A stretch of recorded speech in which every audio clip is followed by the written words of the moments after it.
Hey, what's going on, everybody? Welcome to the Saturday College Basketball, February 12th, main slate show. Riding solo today here. Steve Boynton with you.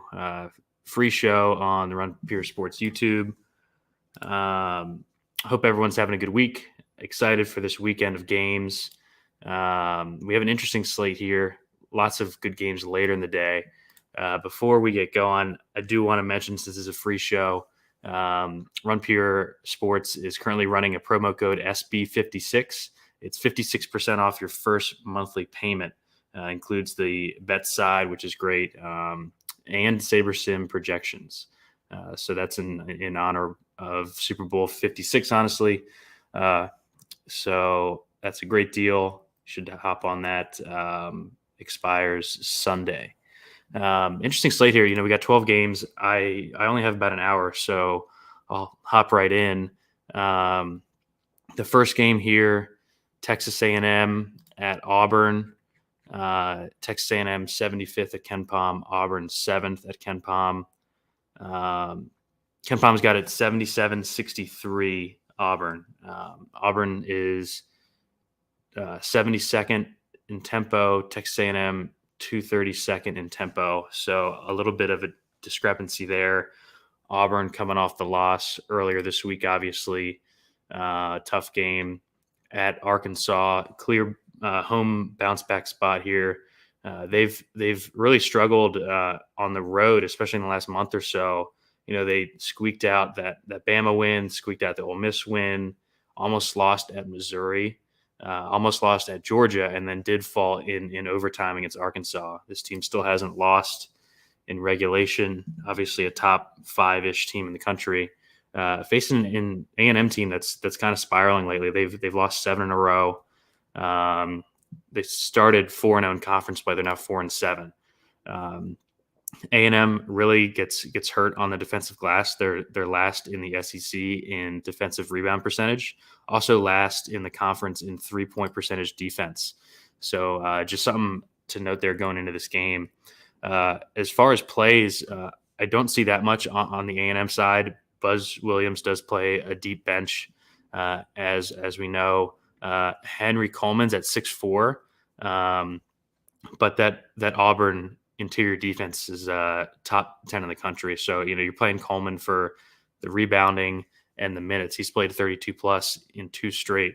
But, he's going up against Walker Kessler and the like. And if you played Henry Coleman before, you do know that he has the propensity to foul. So that is always an issue, even though he hasn't fouled in their last couple games. So, and then Quentin Jackson at 6'3", I think, is interesting. Probably tournament only. He's their highest usage player. Minutes fluctuate a bit just because of the nature of their rotations. None of these A&M guys are, locked in core pieces or even main lineup pieces for me. So those are the only 2 that I'm looking at there. And then on the Auburn side, Walker Kessler at 9'1". It sounds expensive, but this is a guy who we've seen tear up just slate after slate. A&M, a team that really likes to score at the rim, so big time block upside here. He's had 7+ blocks in 2 of his last 3 games, over 40 fantasy points in 3 of his last 4. This is the guy that we talked about on the preseason show. It's coming to life. He had 16 and 19 with 7 blocks against Arkansas in that loss. I think he's a great tournament play here, as he is always. But he is 9K, so the foul issues don't seem to be as much of a problem at home. He's only averaging 2.3 fouls per game at home. It seems like his foul issue games have been on the road. So pretty comfortable with him here as a high upside play, but obviously does have that risk. Wendell Green put up over 20 shots against Arkansas. He's at 7-8 here, so his price doesn't move that much. I think he's pretty reliant on the Zep Jasper news. Not that Zep Jasper is going to play a ton, but I think he eats into Wendell Green's minutes enough where he's not playing, the 36 and 38 like he has the last two. He's playing, those high 20s minutes. So I think Green is a solid play. 26% shot rate last three, but only if Zep Jasper is out. I think A&M style of defense might hurt him a bit, but if Jasper's out, then just the sheer minutes and shot volume should pay off a tag. He should be pretty safe there at 7-8. And then Jabari Smith kind of hovering in this mid-7 range. The minutes are encouraging, playing over 30 now, whereas in the start of conference play, he was high 20s. So, it might not sound like much, but 4 or 5 minutes for a guy with good rates does add up. But the issue with Jabari is with Wendell Green playing more, he's just taking so much of the usage, so many shots. Jabari seems like, the second, third option at times with Green and KD Johnson taking so many shots at the guard position. I think it's something that hurt them against Arkansas. I think it's going to hurt them moving forward as an actual team, is that, these guards who are not as efficient of scorers are just taking up a lot of usage. So I think I prefer Green if Jasper's out over Jabari Smith, as odd as that is to say. But I think Smith is a good play regardless, just because of the raw talent. You have a team total of almost 80 here, at home, bounce back spot. And then KD Johnson, I'll mention, is at 6'5". I think he's more of a tournament play just because the ancillary, the peripheral stats aren't there besides the steals. But he's played 33 minutes in 3 straight games. So, he's solidified the role that we wanted him to have coming into the year. But the price is just kind of creeping up towards stud level there. So I do like those 4 guys in that game, and I think Auburn plays well here. Let me check the chat real quick. Kajeski's in the chat. What's going on? These small tourneys are sad. Yep, but it is what it is. Kegs in the chat. What's going on? So we'll move on. Game 2, Arkansas at Bama. Awesome game. Great situational spot for Alabama here. Bama 18th at KenPom, Arkansas 22nd on KenPom. KenPom's got Bama 81-76. Both teams in the top 20 in tempos. So this is going to be an awesome game. Totals at 156.5 is what I see right now. Interesting spot here for Arkansas coming off the massive home win against Auburn. I worry a bit about a letdown spot here. The good news is that Musselman has really condensed the rotation, right? He's playing JD, he's playing Tony, he's playing Jalen Williams, he's playing Devo, and he's playing Amude. So, no more of the Trey Wade, Kamani Johnson bullshit from earlier in the year. He's found the guys that have won them a ton of games in a row. And I have confidence that he's going to keep riding with them. I mean, they've won 9 games in a row, and they're now 8-3 in conference. So I do like that. I do like this Arkansas team long term, but I'm not sure about this spot here as far as betting them. They're plus 5.5 on the road, in just a great spot for Bama. But DFS wise, you've got JD Notae, who is just chucking the ball at will, 25% shot rate on the season, 25% shot rate last 3, playing all of the minutes he can handle. A little bit of concern with him against the Bama guards, especially if they put Keon on him. But I think just he's just going to get there on sheer volume, right? 20 shots, 16 shots, 14 shots, 23 shots in 4 of his last 5, 2 50 burgers in his last 3. He's been good on the road all year. I like Note here as a very safe stud on this slate. The guy that's super interesting though is Jalen Williams. As Gavin and I and our guests have talked about all season, Bama gets crushed by these athletic bigs, just routinely slammed by him. I worry a bit about Jalen's shot rate lately. It's hovering around 14%. but the rebound upside, the block upside, and we've seen him play elite minutes for a big man, 33 minutes and then 37 in the overtime game. He played 19 the game before, but he got an early foul trouble and was benched for a lot of the first half there. So I really like Jalen Williams as a tournament play. It'll take a set to play him over JD Note on a main team, but I think that Williams is like a really good, if you're playing the Q or something, and you play Williams over Note, just because the matchup is so good. I do like Devo Davis here a bunch at 4.8. Coach had talked about getting him more involved. I mean, he has to realize that if they're going to go anywhere in the tournament, it's not going to be on Chris Likes' back. It's going to be Note, Williams, and Devo. So encouraging to see Devo get 32 minutes in the last game. He's been more passive, but the price is back down under 5K. It's not a comfortable roster by any means, just because he's been so volatile this entire season. But, we have good priors on Devo, and I do like him here at 4.8, even though he might not be, the first guy in your lineup. I think he's a great last guy in, stuff like that. So moving over to the Bama side, I think there are a couple guys in play here. The only issue is the same thing that's been an issue for the Bama guards all year, is that they're a bit overpriced, and they kind of flip-flop usage, and it's tough for them to really hit a ceiling at these prices for a main team.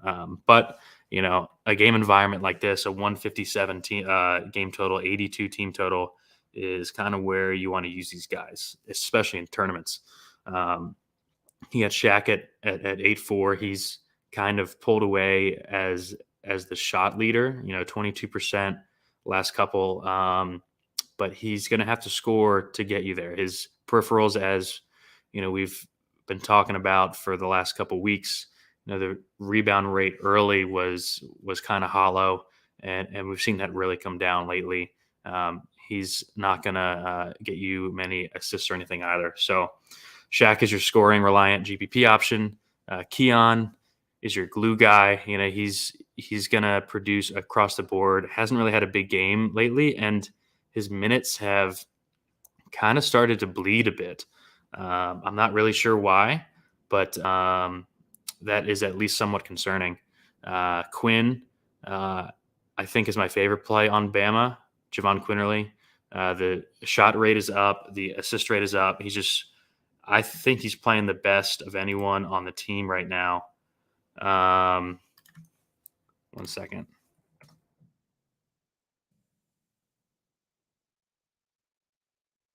Sorry.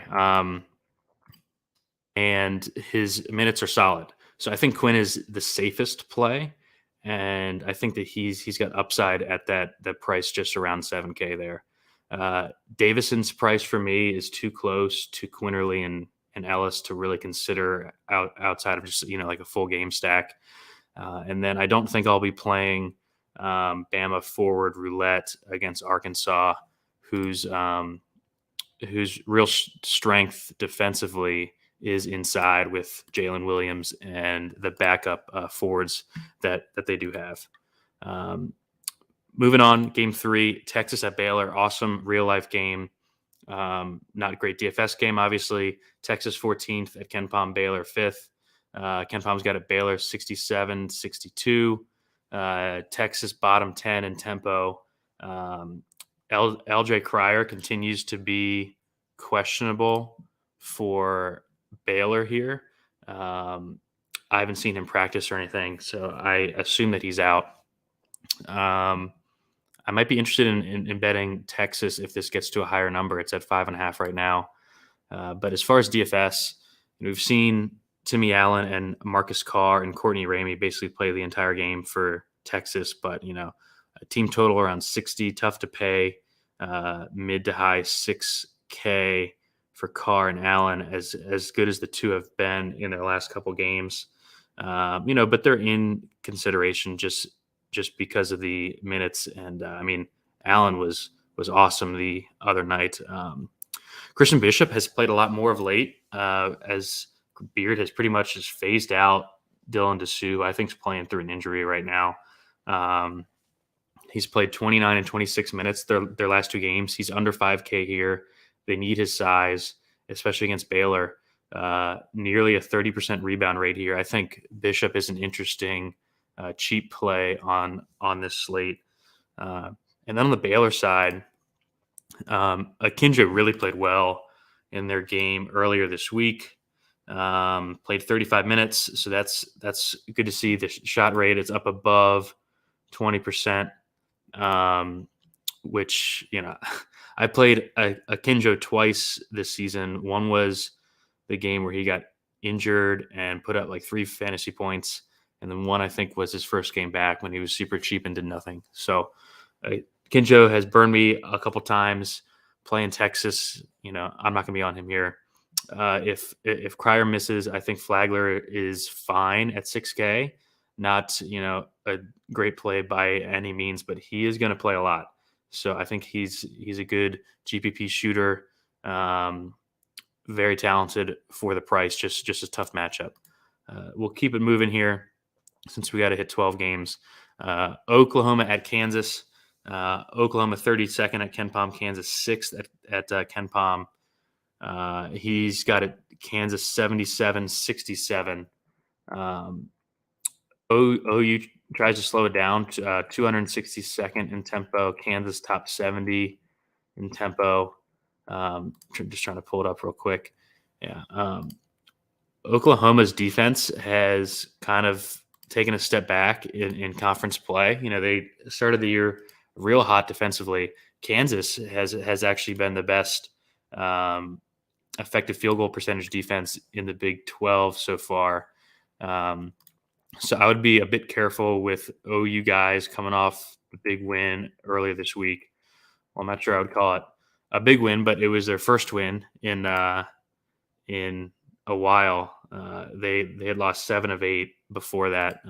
So good to see there. But what we did see with that is Gibson and Harkless really start to take over. Groves has kind of been phased out as he's just not a Big 12 caliber player.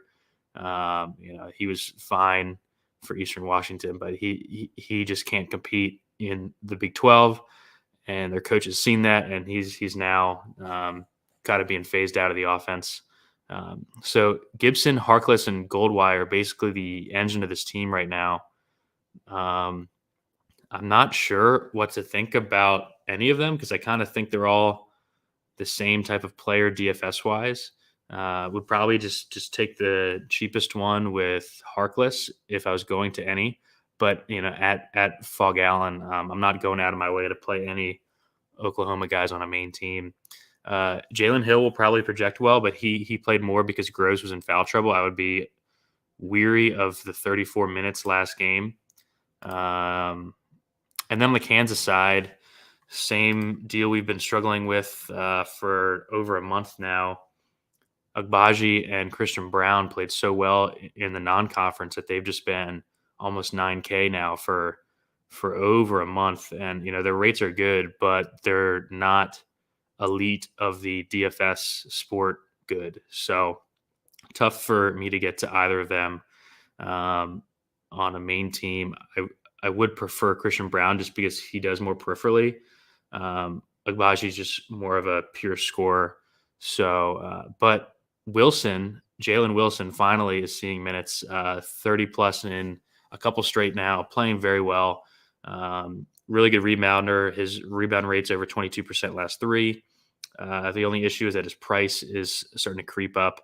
But I kind of like him here, which is, I'm sure he'll be contrarian. I won't be using him on a main team, but I do like him and Big Dave here, Dave McCormack, who actually just passed Oscar Tshiebwe in offensive rebound percentage, which is pretty crazy to hear. But yeah, I mean that tells you the type of player he's going to rebound it a ton. His minutes fluctuate a bit more than I would like, but he's played 30 plus in 2 of his last 3. Self is starting to see, we don't need to play Mitch Lightfoot 20 minutes a game. Let's keep McCormick out there as much as we can, and he's really paid off. So I like him here as long as he's under 7K and playing right around 30 minutes. I think he's going to be a good play from here on out. And that kind of wraps up that game there. Really good, interesting game up next. Seton Hall at Nova. Seton Hall 38th at KenPom. Villanova 9th at KenPom. KenPom's got this one, Nova 72-62. I actually already bet Seton Hall plus 9.5. I probably should have waited because Moore and Gillespie are questionable, and I expect them to play. So I expect Nova to take some money once they're fully cleared. But I do like Seton Hall to keep this within 10. Watching that Nova game the other night, Gillespie is clearly playing hurt, Moore clearly playing hurt. It's a pace down spot for Seton Hall. So for DFS, I don't have a ton of interest. But on the betting side, I do think that Seton Hall's a good team. They're very solid defensively, especially inside. And with both of the guards dinged up for Villanova, I think this kind of turns into like a grimy, lower scoring game here. Seton Hall will try to pace them up, but Nova is really good at controlling their own pace, especially when they play at home. So I don't have a ton of interest DFS wise. The Nova guys will probably project well because their season long rates are so good, and they're cheap. They're a bit cheaper than they have been, and they're facing a pace up team. But like I said, Seton Hall 22nd in defensive 2-point field goal percentage. So tough to score on inside. Gillespie showed no signs that he wanted to take any shots in their last game. Let me pull it up. Yeah, he 0 of 5 from the field. Justin Moore was more assertive. He took 10 shots, but both kind of took a back seat to the lesser players. And those guys, because of that, are now priced up a bit. So like Slater, Daniels, and cousin Jermaine Samuels are just priced up too high where, they're not budget plays anymore. Eric Dixon, the same deal. So I don't think I'm going to play anyone in DFS here, even though I do think it's going to be a good game and a closer game than the spread says. Matt, if you want to join, I'm going to email you the invite. So just pop it in the chat if you're joining. But yeah, so and then on the Seton Hall side, just real quick for DFS, it looks like Aiken is going to miss more time than we thought. So Kadari Richmond, not an awesome play here, but right around 7K, he has paid off 4x's value in 4 straight games. The peripherals are awesome. 58% assist rate last 3, playing a ton of minutes. Pretty frustrated that in the first 2 games without Aiken, we were playing him in the 5Ks, and he wasn't all that owned and just couldn't put it together. But we had really good priors on him coming into the year. So I'm comfortable with him moving forward as the point guard. This just might not be the best spot to use him here. Moving on to a game that I'm not sure why it's on the slate. Just an awful game in real life. South Carolina at Georgia, 2 god-awful teams. South Carolina 108 KenPom, Georgia 190 KenPom. KenPom's got it. South Carolina 74-71. Both teams in the top 80 in tempo, though. So we have to pay attention here for DFS. Even though we don't want to, especially with South Carolina, with this crazy rotation that Frank Martin runs. He's a real jackass, as everyone who's rostered a South Carolina player this year knows. So, I mean, betting-wise, if I were to bet the game, I would bet Georgia just because I don't have trust in South Carolina that they can go win on the road. Let me pull them up real quick. South Carolina has 2 road wins this year. They won at Vandy by 2, and they won at Texas A&M last month when A&M was tailspin. So yeah, Georgia, not a comfortable team to bet on, but if I were to bet a side, it would probably be Georgia here, but probably just going to pass on this game betting wise. Georgia clearly been the worst defensive team in the SEC so far, and very, very poor defensively in the paint. So that's where we want to look if we're going to roster South Carolina guys. So your Keyshawn Bryants, your Wildens Levesque, I think is how you say his name, at least are worth a peek. Keyshawn Bryant, of course, off just the awesome game the other night at low ownership after he burned a couple people, just because Frank Martin's rotations, right? He'll play you 12 minutes and then he'll play you 35 and then he'll play you 14. So just know going in that even if the South Carolina guys project well, they do have a floor of about a dozen minutes here, even their star players. So the good thing with Keyshawn Bryant, though, is that we have good priors on him. Like I think he's a really good player. Gavin loves him. So I think he's in play. I mean, definitely wouldn't be comfortable using him, especially on a main team, but I think you can mix him in, if you're playing a bunch of lineups in a larger tournament, or you're really going for it in the queue or something like that. He would be my favorite play on South Carolina. And then on the Georgia side, we've seen Kario Okendo come back and play really, really well in their last few games, just sucking up a ton of usage, 28% shot rate, 18% assist rate, played 36 and 37 minutes their last two games, and playing real well. So I think he's going to project well here. Could be popular. The only thing I would caution is that even though South Carolina is a bad team, their calling card is their defense. Their top 40 KenPom defensive team, even though I do think that is inflated a bit by their non-conference. But yeah, I think that Okendo clearly in play here. Doesn't take a ton of threes. And then outside of him, Aaron Cook has been playing well. I kind of dogged Cook last Saturday, and he went out and had a good game. So got to give him props there. 40% assist rate on the season. He's taken a bit more shots lately. But him and Okendo are the only two that I would feel comfortable playing. Jackson Eder plays a lot for 4K, but he's got a 5% shot rate. So you're just grasping and praying for like a dozen or 15 fantasy points if you roster Jackson Eder here. But they do have a team total over 70 even as a dog. Moving on, as we've got, I think, 6 games left, and we got about half hour left, so perfect. Rutgers at Wisconsin. Interesting Big Ten game here. KenPom's got Rutgers at 84th, Wisconsin 23rd. He's got the game 69-60. Rutgers actually playing slower than Wisconsin. They're outside the top 300 in tempo. Wisconsin right around 200.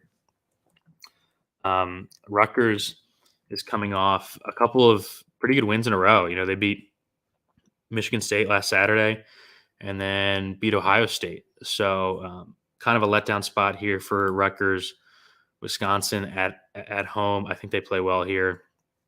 I'm not sure if I would lay the points, maybe a first half line, something like that, if I were betting on Wisconsin, but that is not something that I've taken so far. DFS-wise, you've got Rutgers going on the road to Wisconsin, coming off a couple good games. So guys like Geo Baker, Big Cliff, and Paul McCahey, who is just playing out of his mind right now, are priced up kind of out of consideration for me for a main team.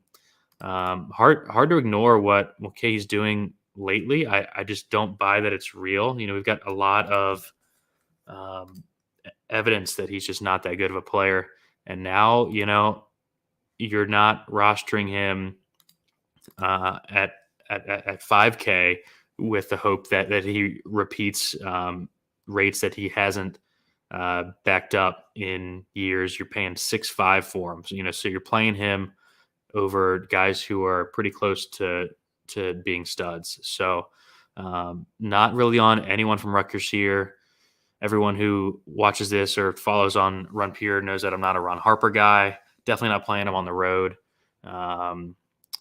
And then Cliff, I do like long term, just not in the spot. Geo Baker, I guess you could play as, just a super volatile GPP shooter coming off 25 against Ohio State. I think Baker would be my favorite play if I was playing a Rutgers guy, but not breaking my back to jam in Rutgers guys at Wisconsin. Speaking of Wisconsin, Johnny Davis's price is down about $1,000. I played him the other day in the Michigan State game. Kind of got off to a slow start, still paid off value. I think Davis is an awesome play here. You've got 34 plus minutes locked in. Rutgers in a letdown spot. The only concern is the team totals under 70, even at home. But I mean, as everyone here knows, Johnny Davis's rates are just absolutely elite, 25% across the board in max minutes. You don't see that too often, especially for under 9K. So big fan of Johnny Davis here. Brad Davison, I'll never roster him. I think Tyler Wall is interesting. He's been back for a couple games now, played 30 plus in a couple straight now. Their best rebounder outside of Davis. I think Wall, if you don't play Davis, is pretty interesting here. Rutgers, they are better inside, especially defensively. They're top 20 in defensive 2-point field goal percentage. So that would concern me a bit. But I think Wall, priced down a bit, is at least in consideration here. Moving on. West Virginia at Oklahoma State, kind of a grimy game here. West Virginia 54th at Ken Pom, Oklahoma State 58th. So he's got it a pretty close matchup as far as rankings here, and he's got it Oklahoma State 67-64 here at home. West Virginia had the Iowa State win at home after losing 7 straight. We were on that. We actually talked about it on last Saturday's show, that we were going to bet that. We did. They won by 15. Shout out to us. West Virginia now goes to Oklahoma State, who's kind of fallen apart lately. John Fendler, who was on the show last week, I thought made a really, really good point with Oklahoma State coming down the stretch here. This is a team that's, they're not eligible for the postseason. They are starting to lose some games. How much motivation do they have wrapping up the season here, knowing that, they're under 500? Things could kind of start to spiral. Not, something that is a slam dunk, but something to keep in the back of your mind. Oklahoma State is really good defensively, so not a ton of interest in West Virginia guys here. Taz, we were able to play him for a couple games under 7K, but price is now back up to 7K. Still playing 30 minutes a game, but I think he's trying to kind of soldier through something here. And then outside of Taz, I kind of fell into the honey trap there with Polycat last slate. Kind of frustrated with myself after he played a ton of minutes with Taz out and then started the last game. I should have had more thoughts into Huggins just kind of fucking with rotations more than he should, and that's exactly what he did. But they got the win, so tough for me to criticize him too much. But yeah, so no interest in West Virginia except maybe a Taz in GPP, and then Oklahoma State side, tough all year. My uncle there in Oklahoma State, Mike Boynton, running a deep rotation, especially with the forwards. You got Ice likely playing the whole game. Avery Anderson, awesome tournament player, but his price is now kind of crept up towards 6K here. So, you're no longer playing him as a budget guard. You're paying almost $6K for him here. Showed the ceiling in the Iowa State game.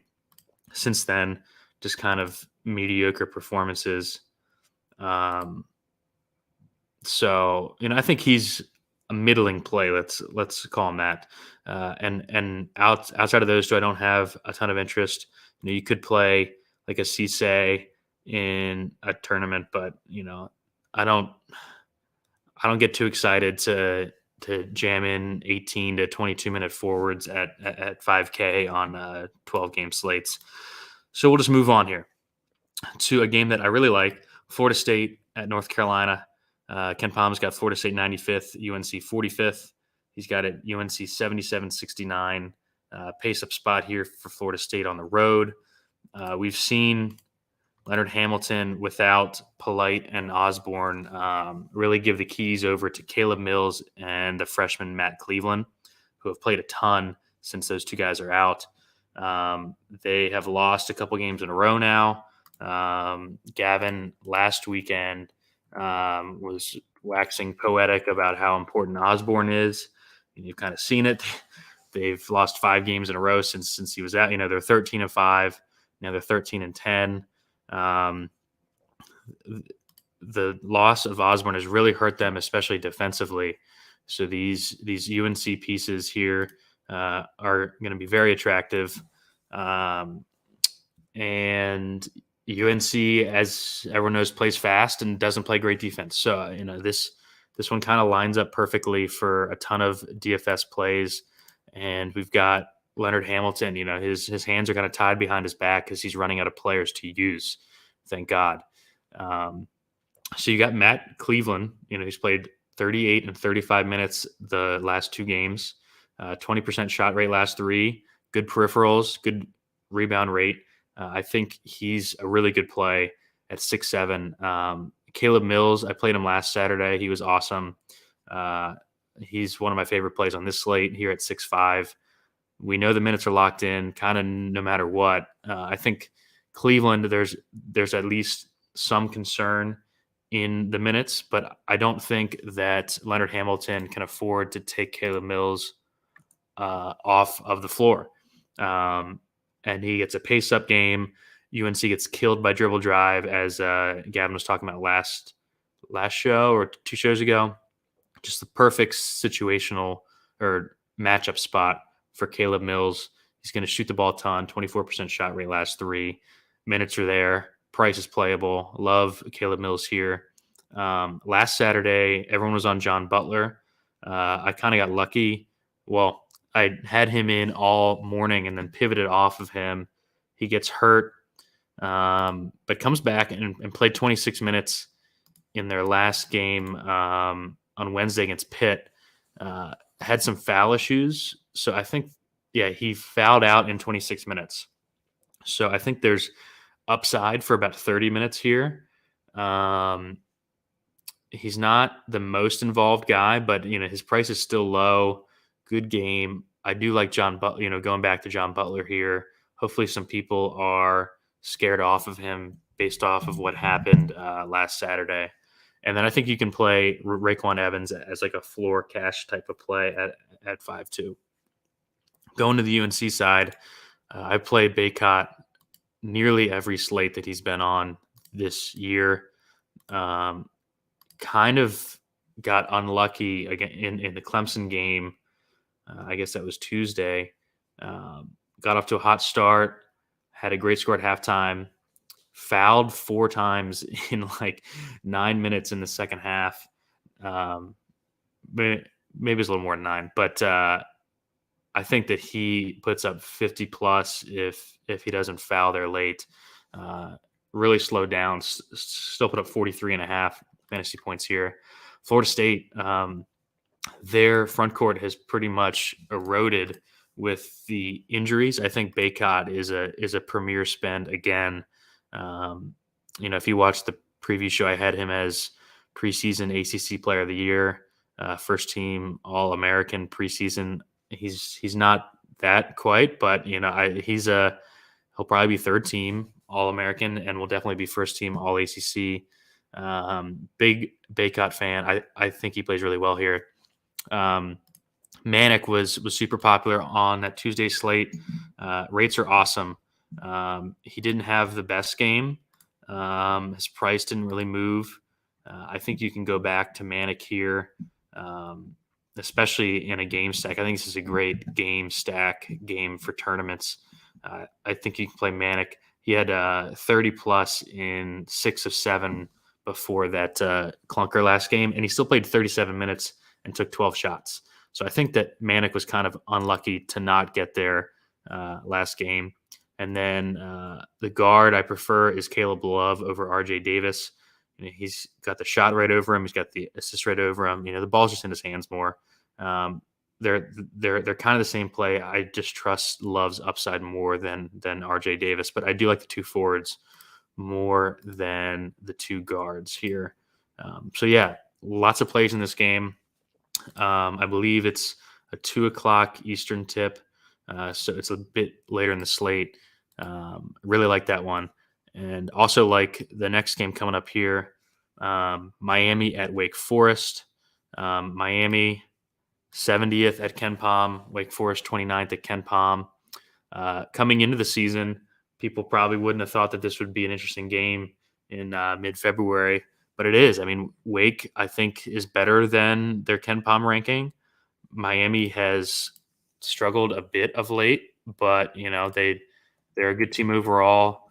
I think they're right on the cusp of the tournament. They tripped up at home against Notre Dame and then at UVA, but overall a good team and a great team for DFS because they are horrendous defensively. They play decently fast and they'll run with you. And Wake really wants to run and push the pace. Second in tempo in the ACC. So there's going to be a lot of possessions here, and I think this is a really good game to target both teams with implied team totals over 70. Wake's is almost 80. We'll start on the Wake side because they're a lot easier. Alondas and JLR. I think that I'm not really considering anyone outside of those two just because they take up literally all of the usage on the team. Alondas with a shot rate near 30, a rebound rate of 25%, and an assist rate near 40%. I saw a stat. Yeah, I mean, he's clearly, I think, the current ACC player of the year. He plays every minute, 37, 39, 39 in their last 3 games. Can't argue with you if you want to spend up on Alondas. He was a core play the other day.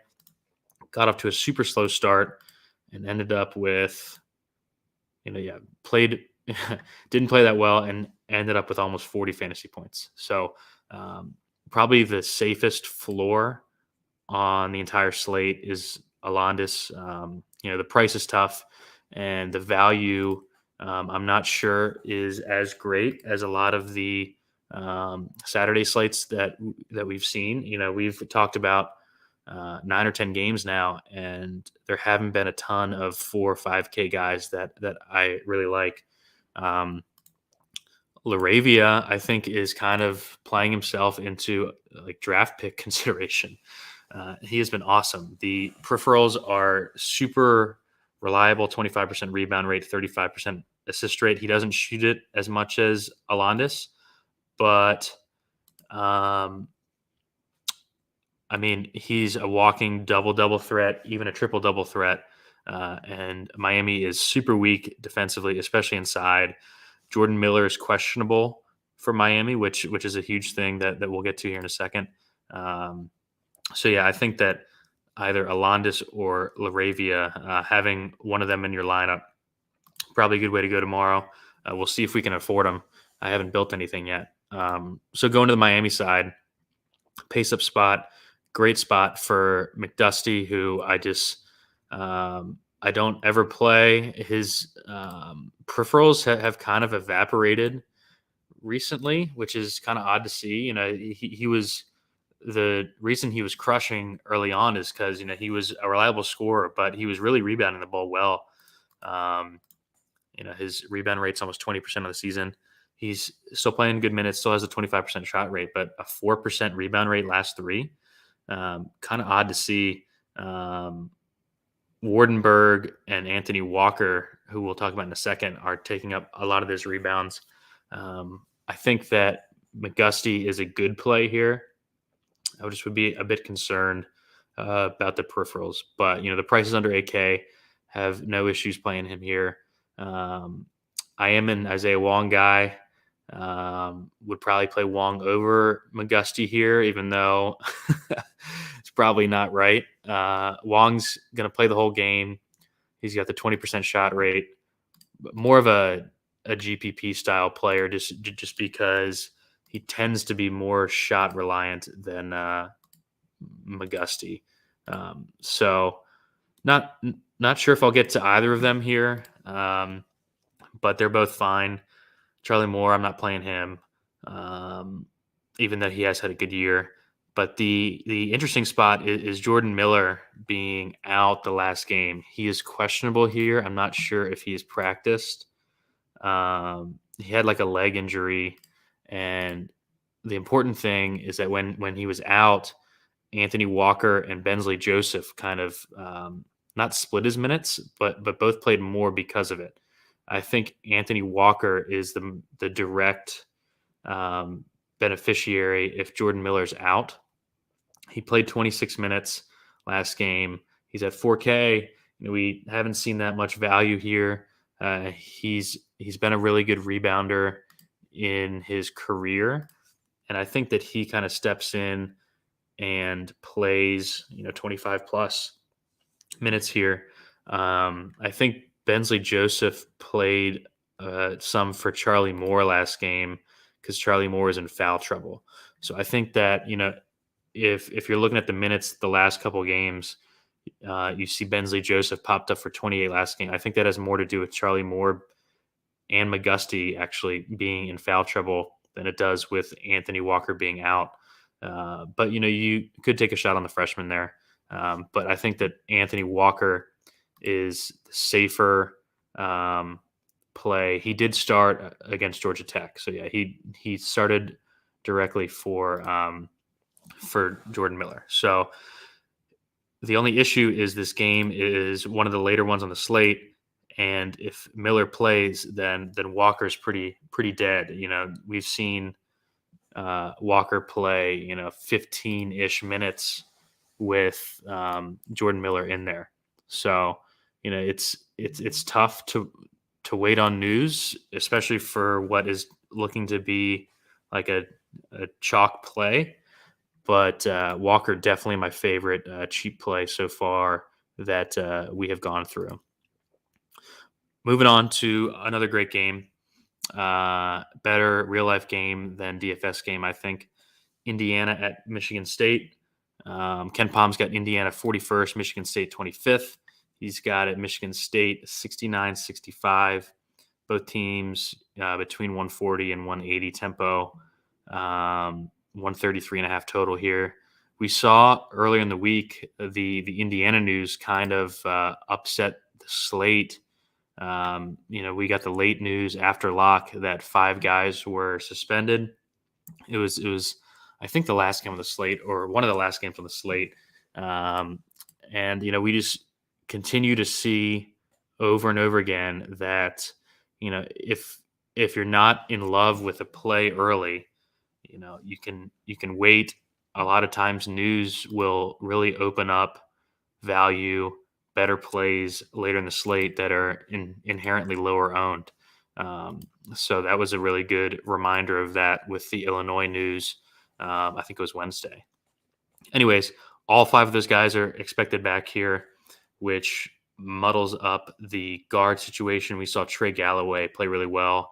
We saw Kopp and Anthony Leal all play over 30 minutes, which, we were talking about in the Discord. So if you were on that with us, those guys really helped us get over the top on that slate. But the star here, of course, is TJD playing all the minutes he can handle. Huge rates, block upside. Tough road matchup here, though.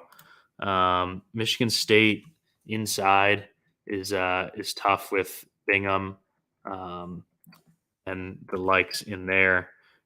They haven't been as good as I thought they would be. They're 66 right now in 2-point field goal percentage and 7th out of 14, kind of middle of the pack in the Big Ten. Um, I think TJD is going to project really well here for sure. We just don't see him at this low price very often. The good thing about TJD, and we talked about it on last week's slate, is that he doesn't foul for you know for big man. So you get a guy who plays like 32 plus, doesn't foul. Of course, he fouled in the Illinois game last Saturday. Two early fouls, set the rest of the half. They get their shit kicked in, doesn't foul the rest of the game, and their coach looks like a total jackass for benching him for 16 first half minutes when the team loses by 20. Just drives me insane. But yeah, I don't think that fouls are going to be a recurring issue for him. Averages just over 2 a game, I think. So actually one of the lowest rates in the country for a big man. The only other guy I would consider on Indiana really is Xavier Johnson, really playing well, especially of late. He was a guy that we loved coming into the year, starting to play real consistent minutes, 30, 32. Not a preferred play with TJD so close and him being so volatile, but I do like him for tournaments here. I think he plays well. Michigan State side, not really a team I'm going to touch on a 12-game slate, as everyone knows. If they follow my content, the Izzo rotation. Once you burn your hand on the stove one too many times, you don't tend to go back.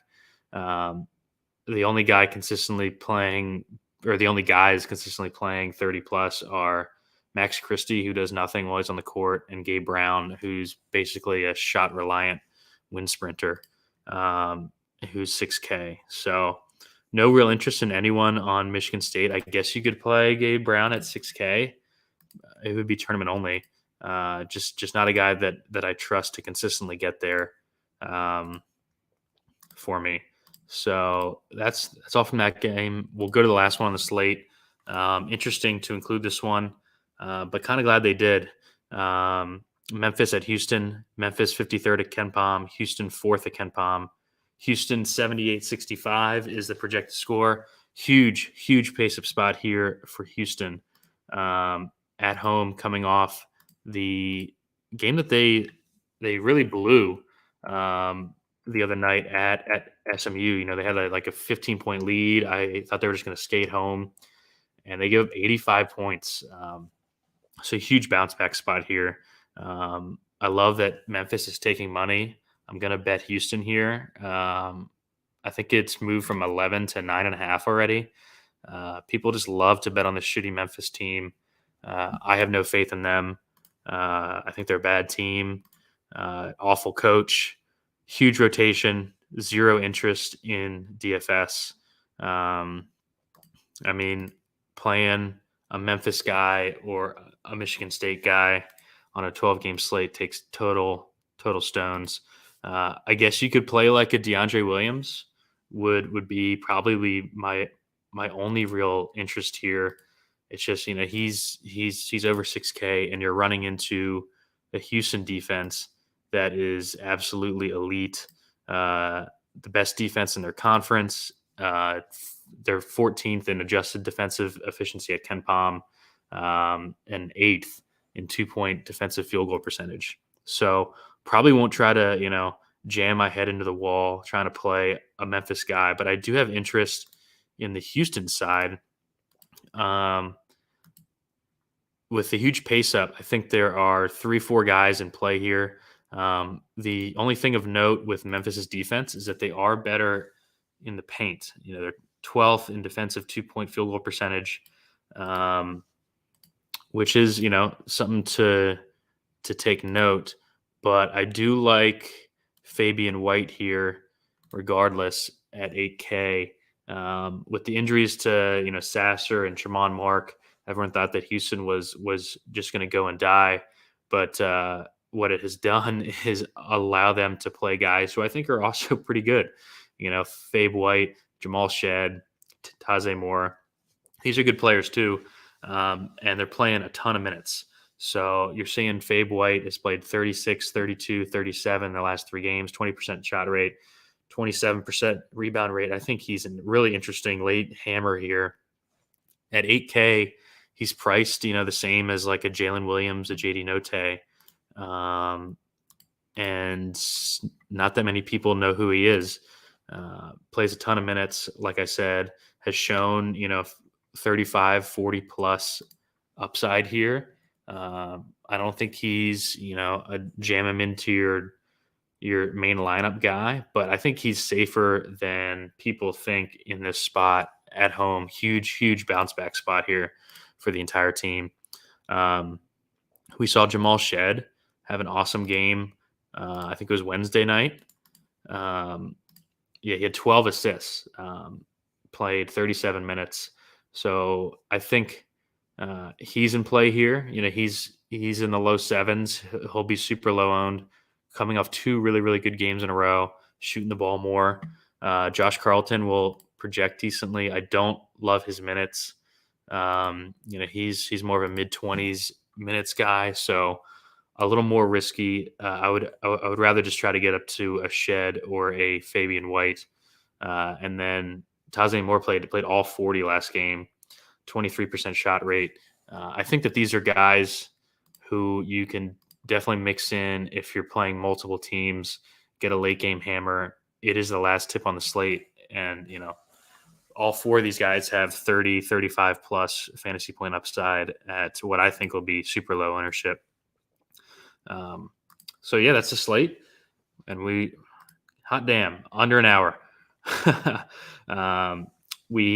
Run Pure has an MMA show coming up at 10 Eastern, so make sure to check that out. If you're playing some MMA tomorrow, I will have the show on in the background as I'm making some lineups here, so maybe I'll fire a few myself. But thanks to everyone for tuning in here. Matt, this is a Tiger Woods hat. This is his club head cover. Just a stupid logo that I like. But before I leave, just like a snap call, favorite couple players. I was looking at stuff for the first time as we were going through. I'd say Caleb Mills, TJD, Baycott, and Brady Manick.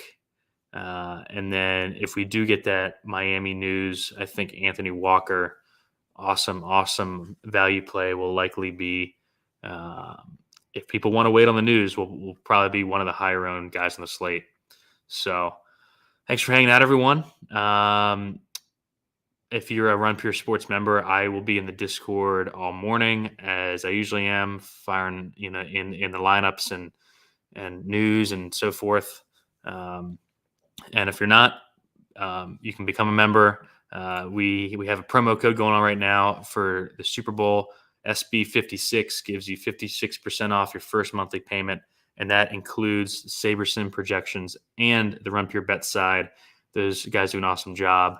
JJ and the boys over there, daily picks, so on and so forth. All right, and with that, I will see you guys next time.